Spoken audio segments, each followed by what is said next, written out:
The bottle of soy sauce slipped from Darren's hand and shattered across the kitchen tile. He didn't even blink. His eyes were glued to the glowing screen in his other hand, the one showing his wife holding up a champagne flute tagged at the Langston Hotel rooftop bar. She was smiling wide, half turning toward the camera as her friend caught the moment. The caption, "Treating myself, girls' weekend deserved, #blessed #luxury life." A pang hit his chest, not the kind that knocks the wind out of you, no. This one settled deeper, quieter. He zoomed in. In the corner of the photo, unmistakable, one of those cream and gold Louis Vuitton shopping bags. Two of them. He clicked the geotags. Boutique brands, spa resorts, brunch spots that charged $40 for eggs with truffle shavings. He checked the date. Today. His thumb hovered over the comment box. For a second, just 1 second, he imagined typing, "I guess budgeting is for peasants now?" But he didn't. He didn't even double tap the photo. He just locked the phone, walked over the soy sauce, and opened the bottom drawer of his desk. The folder was exactly where he'd left it. Label, Mortgage Docs.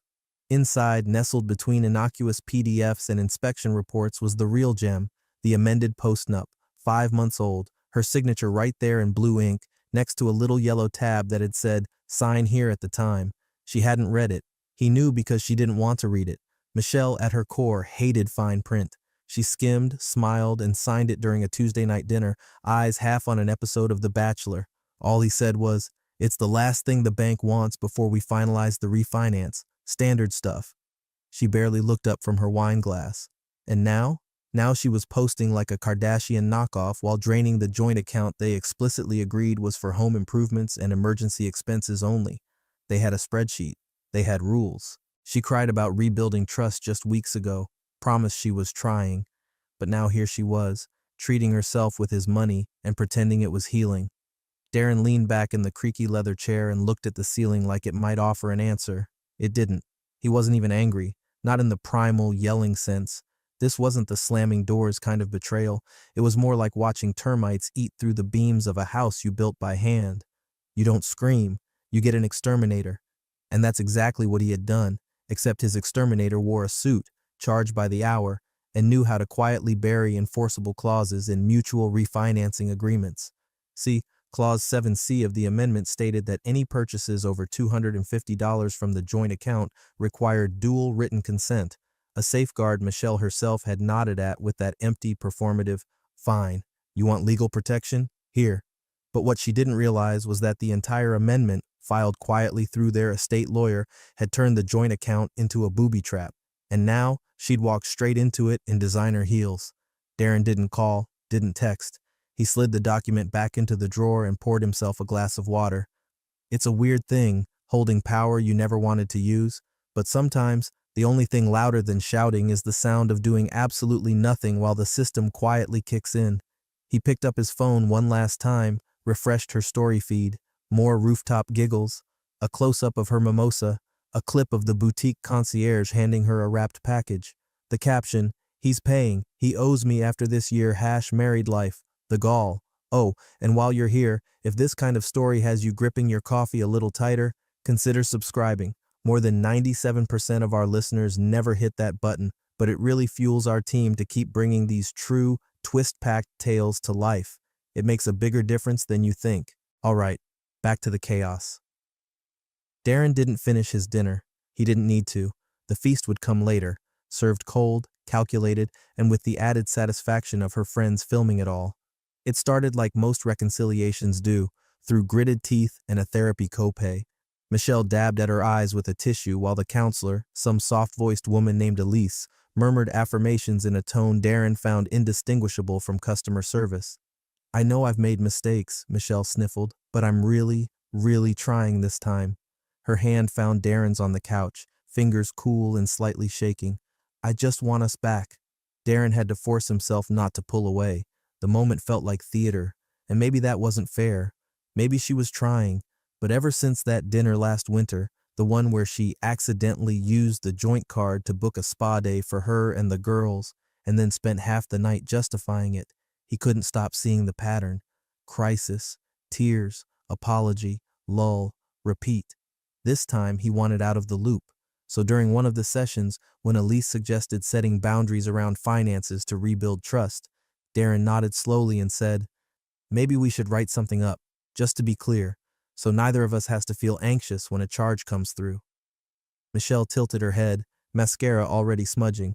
"Like a contract?" "Not even that serious," he replied.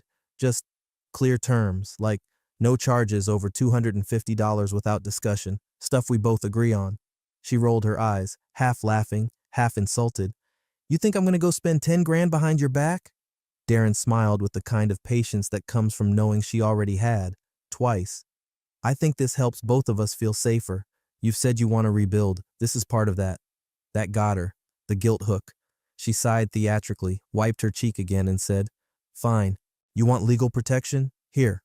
She scrawled her name across the paper Elise had helped them draft. He brought it home, tweaked it, ran it past the lawyer, and when Michelle asked about the manila envelope labeled refinance package, he said, "Just some bank paperwork. Want me to fill most of it out?" She waved a hand. "As long as the rate's fixed, I don't care." She never asked to read the rest. That was 3 months ago, and ever since that day, Michelle had been on a performance streak. Homemade dinners twice a week, date night coupons she printed off the internet. She even started wearing her wedding ring again. Darren would come home to scented candles and lo-fi music playing softly, like their home was a Pinterest board she suddenly remembered she had access to. But it never felt real. She overcompensated, started asking things like, "Want me to send you receipts for lunch?" with a laugh that always came a half second too late, or, "You know you can check the account, right?" Like she was inviting inspection to hide the fact that it wasn't needed anymore. Darren didn't bite. He smiled, nodded, thanked her, but he checked everything. The amended agreement, now part of their legally filed postnup, had layers she didn't bother to question. It didn't just limit spending. It gave Darren full control of emergency fund disbursements. It also allowed unilateral temporary holds on the joint card in the event of suspected breach of terms, pending review. None of this would have mattered if she stayed true, if the dinners and smiles were sincere, if she wasn't Michelle. Because 3 weeks after signing the amendment, she asked him sweetly, "Do you mind if I take a girls' weekend next month? Just the 3 of us, nothing wild." He raised an eyebrow. "On your card?" "Of course," she said too quickly, then added, "Unless the room's too expensive, I could split it." He smiled again. "Up to you." He wasn't going to argue. She'd already walked herself into the maze. And the thing about Michelle, she thought charm was currency, that if she flashed enough smiles, called him babe while stirring risotto, or bought matching towels for their bathroom, she was earning points back. But Darren wasn't keeping score anymore. He was keeping records. He didn't even get angry when he noticed the subtle shift. A new handbag here, a slightly over-budget grocery run there. Oops, I thought we had more olive oil. She was testing boundaries, seeing what would slide. But he let her. Like watching a toddler press buttons on a toy that's not plugged in. She mistook silence for softness. She mistook softness for surrender. What she didn't understand was that the silence meant the game had already changed. She was no longer playing against a man trying to fix things. She was playing against a man who had quietly rewritten the rules, set the board, and now waited, watching her make move after self-sabotaging move. Michelle wanted to be forgiven. Darren wanted to be free, and freedom, he was discovering, looked a lot like not stopping her. Michelle arrived at the hotel lobby in a car she didn't pay for, wearing sunglasses she borrowed from a brand partnership she'd never fulfill.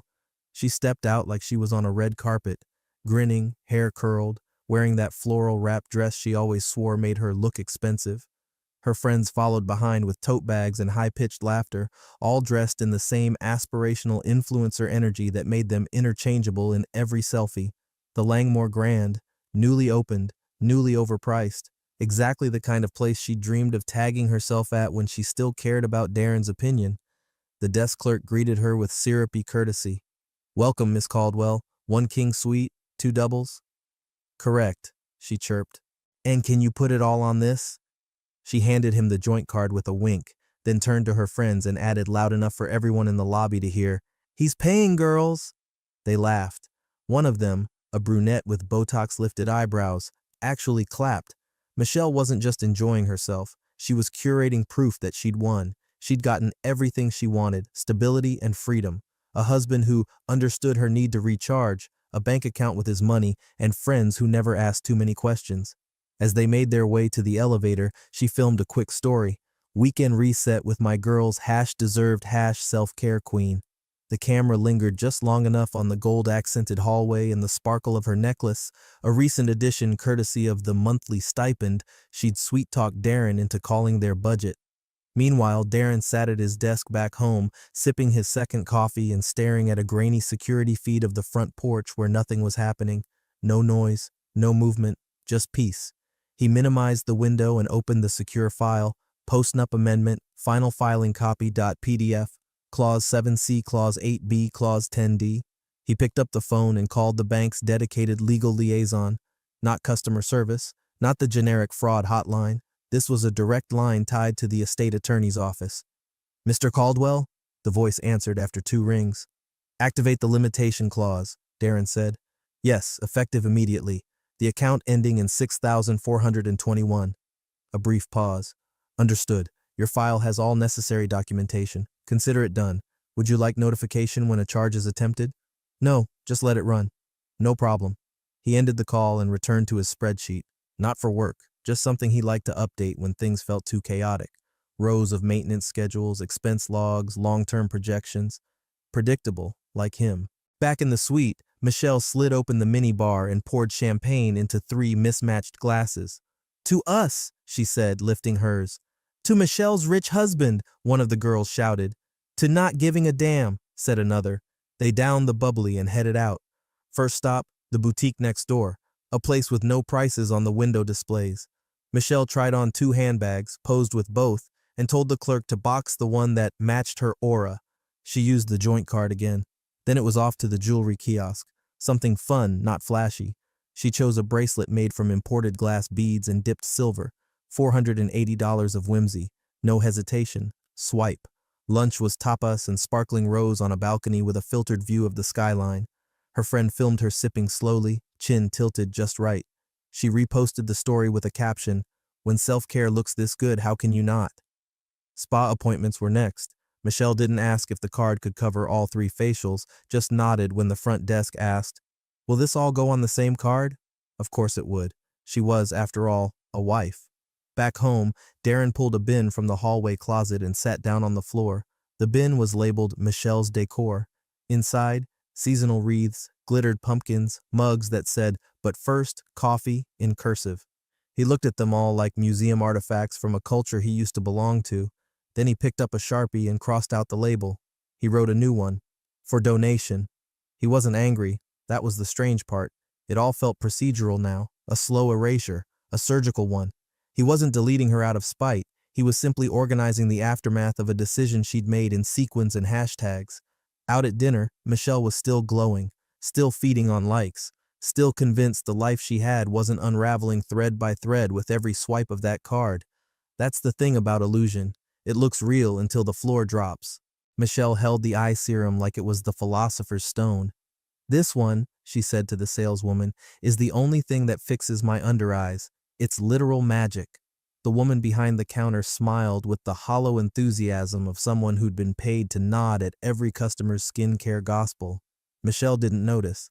She was too busy making sure her phone was angled just right to capture the row of golden jars behind her. The label on the cream, La Montagne Sublime Elixir, $345, was front and center in the frame. Her friends giggled behind her as she turned the camera on herself. "When your face costs more than your rent," she joked, tossing her hair back. "But you're worth it." She slid the serum, cleanser, and 2 creams toward the register. Her total, $942.50. No flinch, no pause. She tapped the joint card without looking up. Declined. For a moment, she thought it was a joke. Maybe the machine was offline. Maybe her nail chipped and the tap didn't register. "Try again," she said lightly, giving the terminal a small pat, like it just needed encouragement. Declined. This time the pause was longer.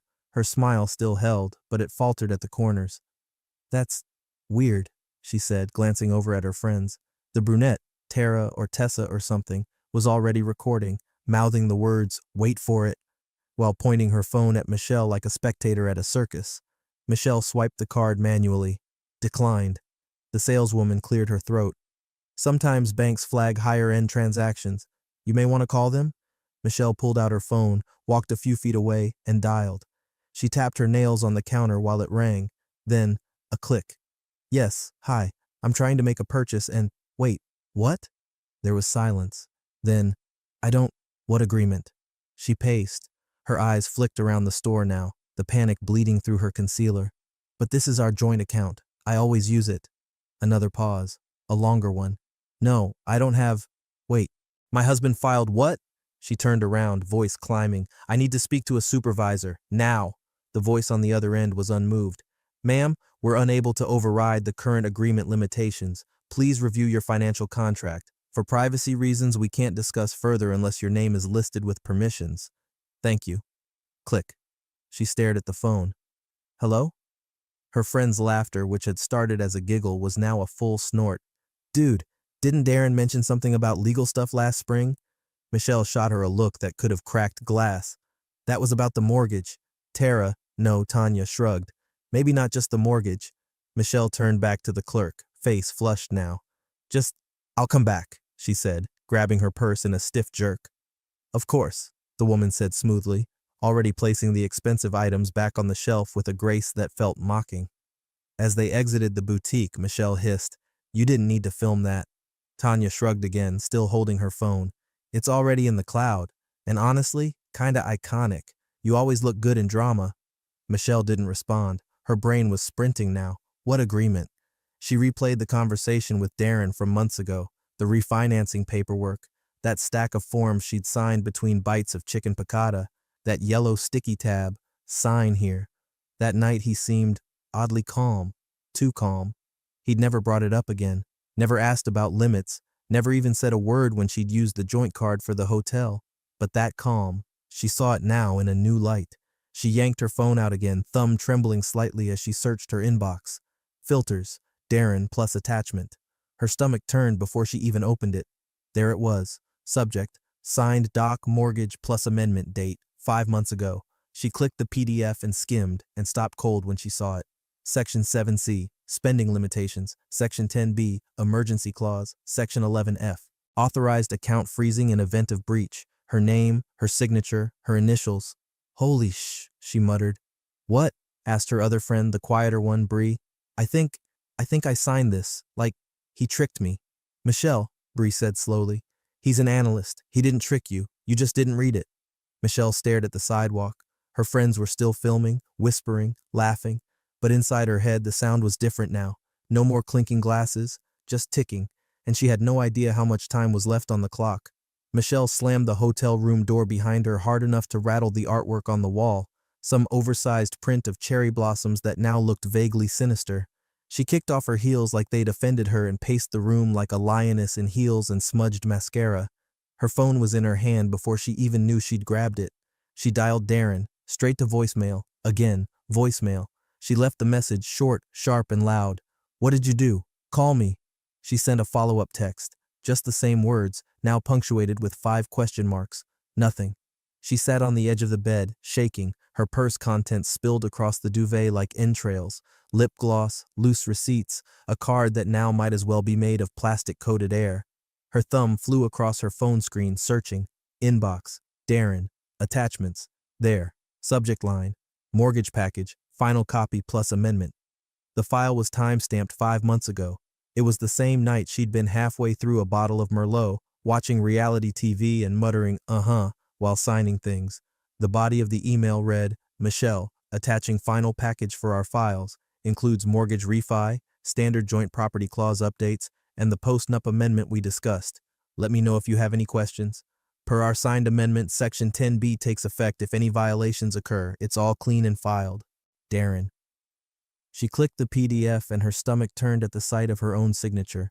Her name, written in her soft, bubbly penmanship, was scattered across every page like confetti at her own legal funeral. Initials in the margins, a date stamped neatly by DocuSign. The clauses were crystal clear now, unforgiving. Section 7C, any purchases above $250 on the joint account shall require pre-written consent from both parties. Section 10B, Should either party engage in spending that breaches the cap, the co-owner may initiate an immediate account hold and restrict access without prior notice. Section 11A. Account limitations shall be enforceable upon breach confirmation, regardless of intent or awareness. Michelle felt the room shrink. The wallpaper blurred. She stood, walked to the minibar, then turned back without touching anything. She started pacing. Her bare feet hit the carpet with rhythmic pressure, 5 steps forward, 5 steps back. She ran a hand through her hair and cursed under her breath. She hadn't just been cut off, she'd been checkmated. All this time, Darren hadn't asked questions. He hadn't said no when she showed off new dresses or casually name-dropped the spa.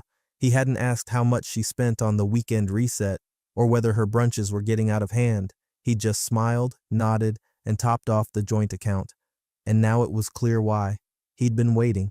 She called the bank again, hoping for a different voice, someone she could manipulate, someone who didn't sound like a policy manual in human form. Same result.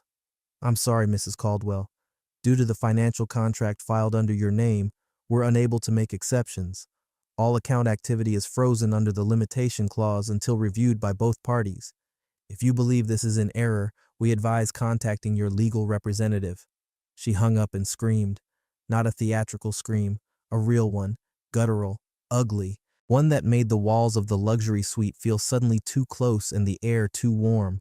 Her phone buzzed, a message from her friend Tanya. OMG, are you okay? LMAO, that video's everywhere already. She opened it. It was a clip from the boutique already reposted to someone's story. Her smiling, her tapping the card, her smile fading, her face falling. Michelle threw the phone across the room. It bounced off the curtains and landed in a heap of her shopping bags, paper trophies she couldn't return now. She took a breath, then another. Then, shaking, she opened her laptop and logged into her email again. Inbox, archive, search, lawyer. She found the email thread with Darren's attorney. She'd skimmed it back then. Now she read every word. The final nail. Amendment is fully signed, filed, and valid. No additional action needed unless triggered by breach. And breach? She had live-streamed it. Champagne, handbags, boutique spas, all paraded online like confessions with glitter filters. Michelle backed away from the laptop like it had growled. Her ears rang. Her brain raced. She wasn't just in violation. She was in documentation. And Darren? Darren had said nothing. He didn't scream, didn't accuse, didn't ask. He just let her keep walking, straight into the locked cage, and he had the key. Michelle woke to the familiar buzz of notifications lighting up her phone. For a split second, still half wrapped in the suite's overpriced cotton sheets, she smiled. More likes, more hearts, more fire emojis. Her thumb swiped lazily across the screen until her brain caught up with her eyes. Something was off. The comments on her latest post, treating myself, girls' weekend deserved, weren't the expected flood of envy and admiration. There were a few hard eyes, sure, but threaded between them were the questions. Wait, wasn't this when your card got declined?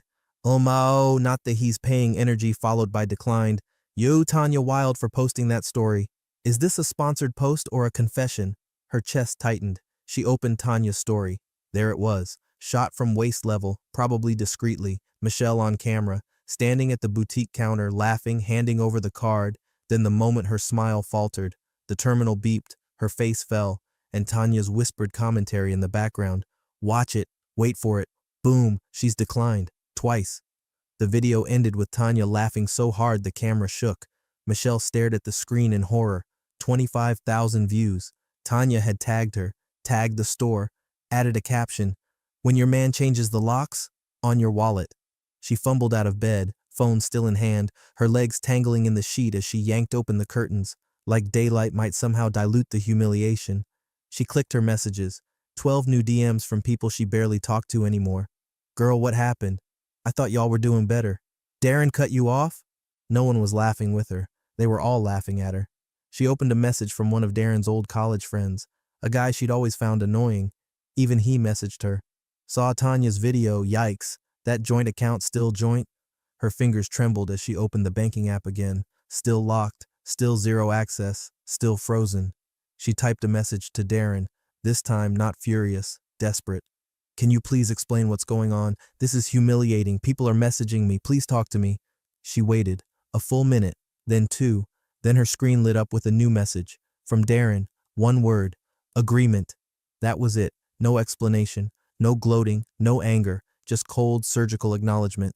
She collapsed into the suite's desk chair, dragging her robe tighter around herself like it could hide the digital storm crashing in around her. She clicked on her own Instagram page, over 10,000 views on her story. The comments were piling up. This didn't age well. #treat yourself gone wrong. Where's Darren though? She tried to post a reply, something witty, something dismissive, but nothing sounded right. Everything she typed came off defensive or worse, pathetic. So she deleted the story instead, then the post. But it was too late. Tanya's video was already downloaded, screen recorded, circulating in group chats she'd never be invited into again. Michelle opened her contacts list, scrolled to Tanya, typed, "Take the video down, it's not funny," read, no reply. Then 3 dots appeared, then stopped. A new message popped in from someone else entirely. "You good?" Darren said it's handled. Handled. That was what he told people. Not, "It's a misunderstanding." Not, "We're working on it." Just handled, as if she were a task, a bullet point, a problem solved. Michelle sat there, mouth dry, eyes burning, as the suite around her started to feel like a cell. The soundproof luxury didn't block the one thing she couldn't escape anymore, her own collapsing narrative. Not just financial ruin, not just legal entrapment. This was reputation death. And he hadn't raised his voice once. She had tried to live the highlight reel. He just showed the blooper. Michelle didn't even check out. She grabbed her bags, half of them still unopened, tags dangling off their overpriced handles, and stormed through the Langmore lobby like a gale in heels. Her hair was disheveled, her makeup uneven from tears she refused to acknowledge, and her once proud posture had cracked into something tight and twitching. She didn't wait for valet, didn't care about the comped parking or the spa balance still pending. She just got into her car and drove. 3 hours, no music, no calls. Just the sound of her own breathing, shallow, rapid, and the scraping replay of every click, every laugh, every comment. Handled, agreement, declined. The words pulsed behind her eyes like a migraine wrapped in shame. She didn't know what she'd say when she saw Darren. She wasn't sure if she'd scream, sob, or throw a vase, but she was sure of one thing. He was going to listen. She pulled into the driveway just past dusk, tires crunching against the gravel too aggressively, like even her car wanted to make a point. The porch light was off. The house was dark, unusual. She slammed the door, stormed up the path, and froze. The mailbox. Her name, Michelle Caldwell, used to sit neatly beneath his in embossed lettering. Now, gone. Just Darren Caldwell in clean font, the adhesive where hers had been peeled off without ceremony. Her throat clenched, but she shoved past it. No, no, he doesn't get to do this like it's a memo. The front door was unlocked. She stepped into the foyer. The house smelled different, less like the vanilla candles she hoarded, more like clean wood and dust. A stillness had settled in, less like peace, more like evacuation. She threw her bags down, heels echoing as she walked straight toward his office. Empty, not messy, not half-packed, just gone. Desk chair tucked in, monitors dark. The file cabinet drawer, the one he always locked, slid open. A few papers inside, but the folders, empty. The old photo of their wedding day, gone from the frame. She backed out, heart pounding now in the center of her throat. "Darren?" she called out. Nothing. She moved into the kitchen. Empty wine rack. Her espresso machine, gone.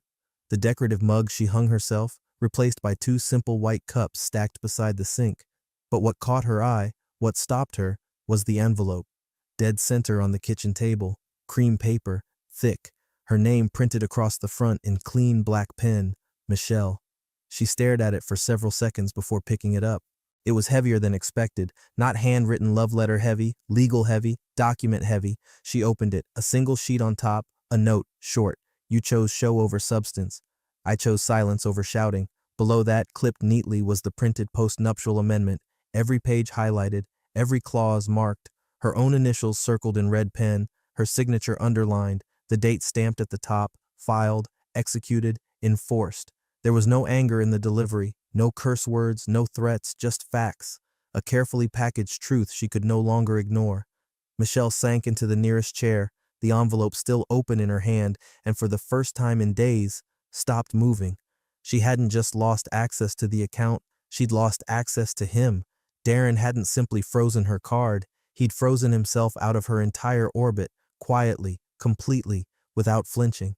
And the scariest part, she couldn't tell if she'd even noticed him leaving or if she was too busy performing to care. She stood again, frantic now, yanked open drawers, looked for signs, mail with his name, bank statements, a to-do list, anything that proved he still lived here. Nothing. The bedroom closet? His side was stripped, empty hangers, no shoes. The watch stand she once bought him for Christmas? Gone. Michelle picked up her phone again and called. No voicemail this time, just one blunt message. This number is no longer in service. She sank to the floor, not dramatically, not performatively, just slowly, with the full weight of someone who realized too late that they were never in control.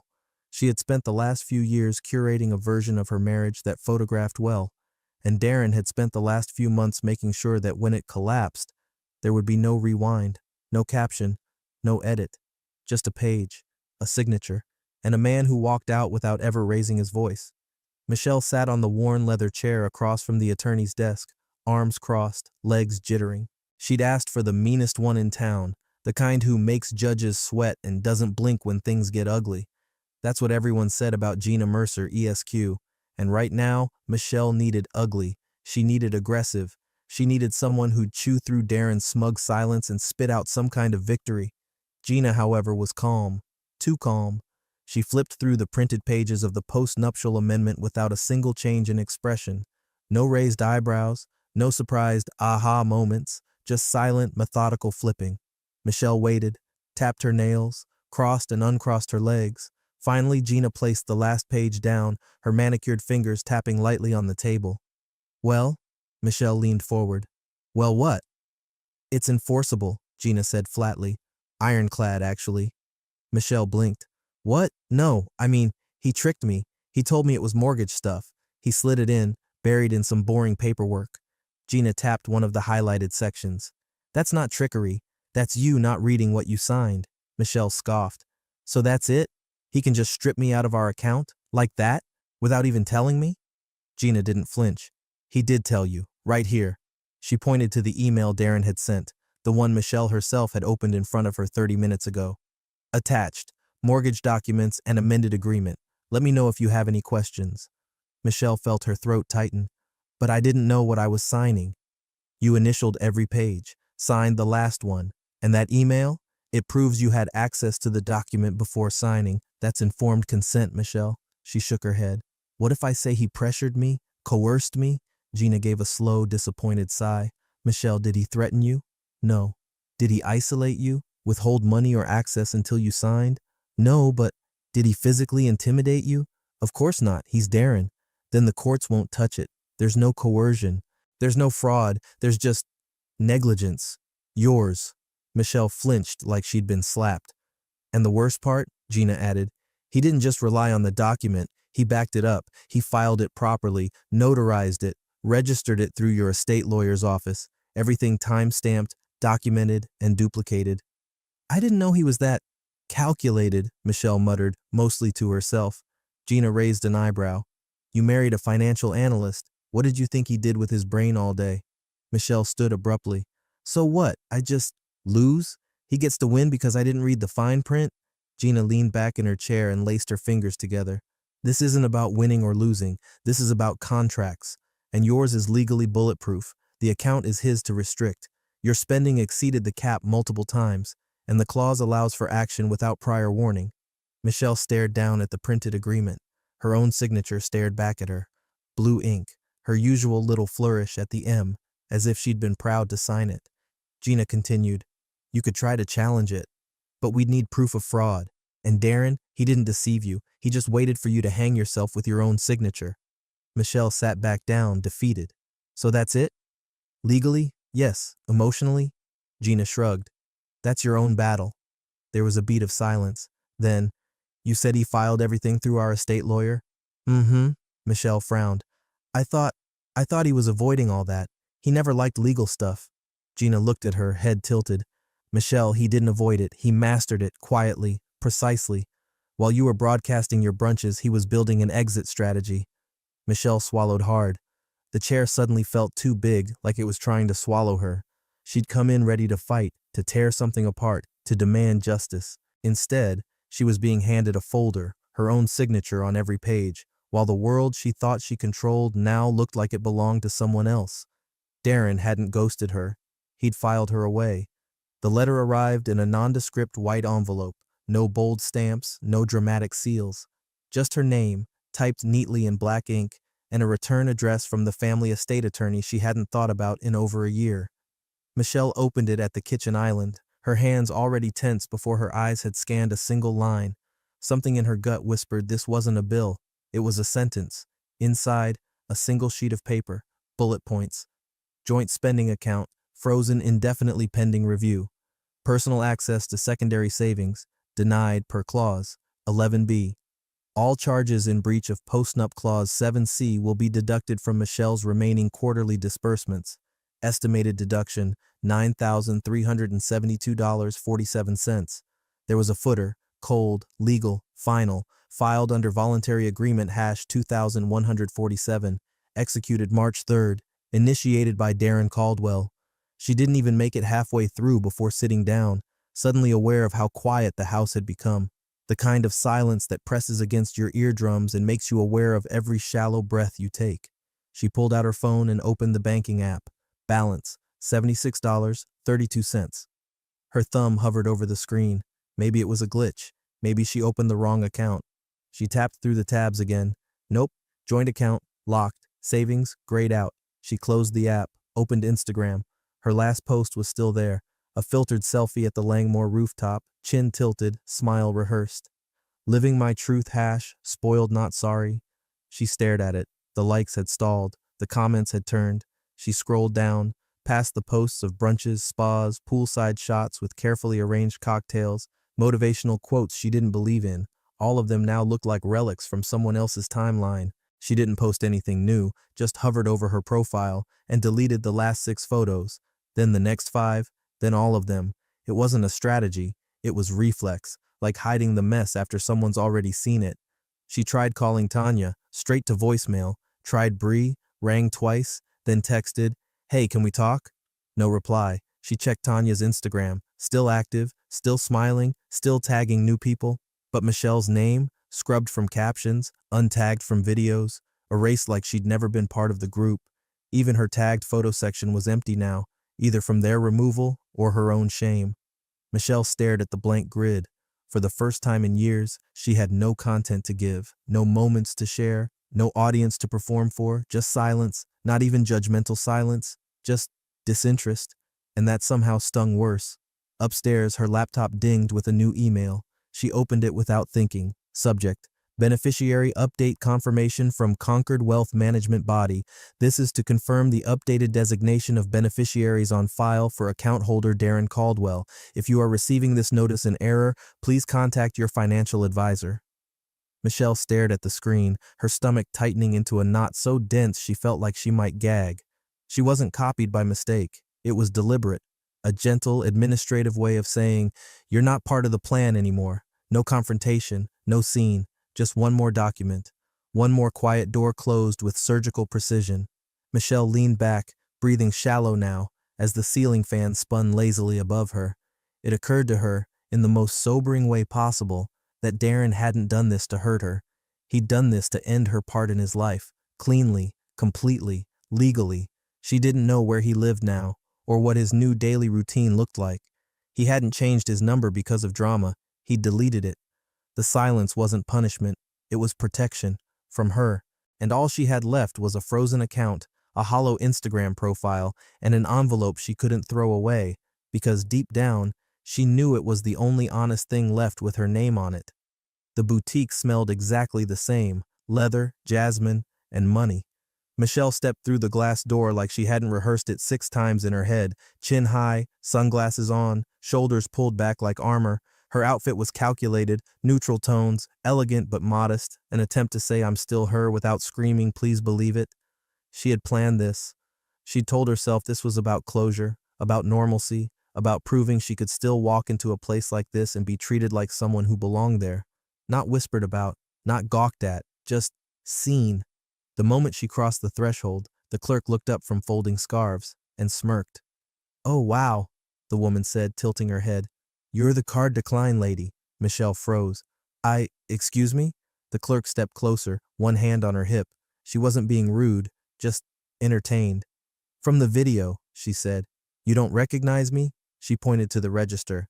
I was working that day. You were here with friends. Boutique spree, champagne mood. Michelle's throat tightened.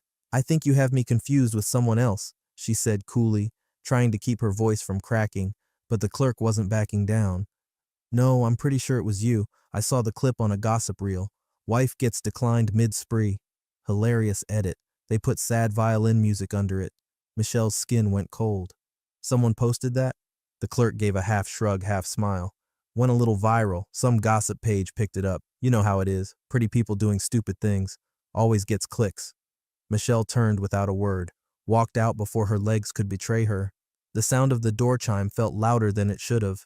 Back in her car, she sat motionless for a full minute before pulling out her phone. Her hands shook. She opened the gossip page, scrolled. There it was. Grainy footage. Tanya's voice giggling behind the lens. Michelle at the boutique counter, swiping her card. Beep. Declined. Her smile flickering. Trying again. Declined.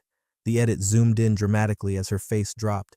Caption, when your man changes the locks, on your wallet, over 100,000 views, dozens of comments.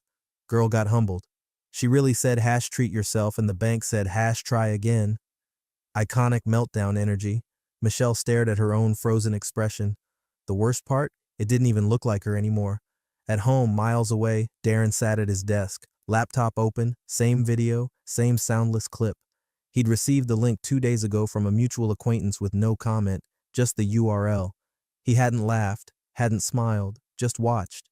There she was, frozen mid-purchase, her fake smile collapsing frame by frame as the illusion burned out, her entire charade condensed into 18 seconds of raw digital humiliation. He closed the tab, not abruptly, not with finality, just gently. Then he opened his contacts list, scrolled, found her name. No profile picture now, no shared memories, just a number attached to a story that had finally ended. He tapped delete contact. The phone asked, "Are you sure?" He didn't hesitate. Yes. He stood, walked to the bar cart in the corner, poured himself 2 fingers of something dark and quiet. No toast, no smirk, no whispered line about revenge. He didn't need to. Michelle had written the ending herself, hashtag and all.